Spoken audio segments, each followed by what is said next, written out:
Hey, it's Dasu, your K-content guide. Watching episode 6, I felt this season has finally found its stride.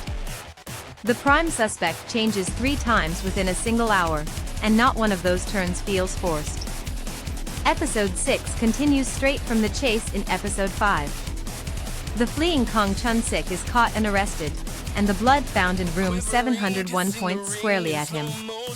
But a second pass through the hotel cameras places him at the bar during the estimated time of death. I liked the nerve of clearing the strongest suspect within 20 minutes. The next lead comes from the victim's phone. Threatening messages Oh Min-young sent in 2 separate transfers are confirmed, and the person on the other end was hotel chief executive Yeom Jae-seop. But by the time they go looking, his seat is already empty. I think this reversal, the victim also being a blackmailer, completely changes the grain of the case. Yeom Jae-seop was already on a flight to Hanoi. Reading the situation, Ju Hyra turns to Jin Lee-soo and asks whether he has a private jet, and Violent Crimes Team 1 takes to the air. They pick him up at the airport there and bring him back. I think this series is at its most satisfying when the chaebol premise works as a tool for crossing jurisdictions and borders rather than as a flex. But the arrested Yeom Jae-seop gives up a new name. The lover he had long kept hidden was Jeon Eugene, a new front desk employee at the hotel. Room 709, left empty and closed to everyone, was in fact a space for just the 2 of them. I thought it was very cleanly built, how the odd pre-dawn cleaning order planted in episode 5 gets cashed in right here. Oh Min-young knew about the relationship. First a designer bag, then 200 million won, and finally a demand for $1 billion under the name of severance pay. Unable to bear it, Yeom Jae-seop tells Jeon Eugene it is over, and the situation tilts in an entirely different direction. I thought it was finely engineered, how the field of suspects narrows as the blackmail amount grows. That night room 701 was a trap.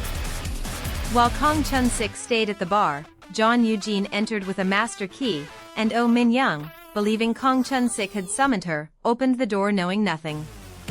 She never came out of that room.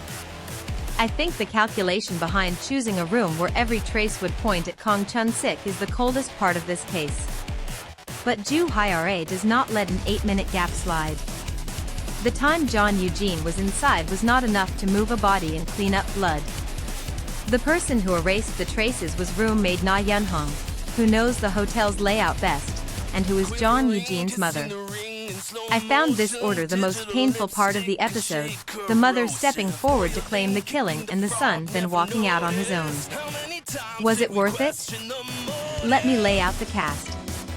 An Bo-hyun plays Jin Lee-soo and Young Eun-chai plays Ju Hyra, Park Tae-rin plays the true culprit Jeon Eugene, Choi Deok-moon plays Hotel Chief Executive Yeom Jae-seop, and Kim Seon-hwa plays roommate Na Yeon-hong, who steps forward in her son's place.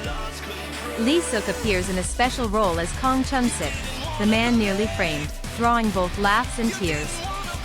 I think the character Lee Suk built is what let a heavy case keep breathing to the end. With the case closed, the episode quietly opens the next door. Hearing of his first exhibition after 4 years abroad, Ju Hyra goes to the gallery and faces the sculptor Yoo Sung-won without a word. Episode 6 of Flex X Cop Season 2 set a series high with 7.5% nationwide. If I had to name a weakness, the culprit's motive is crammed into the final 10 minutes, leaving little room to follow the emotion, but I think the speed gained in exchange was what this season needed more. Dasu's rating, 4.5 out of 5. This was Dasu, see you next episode.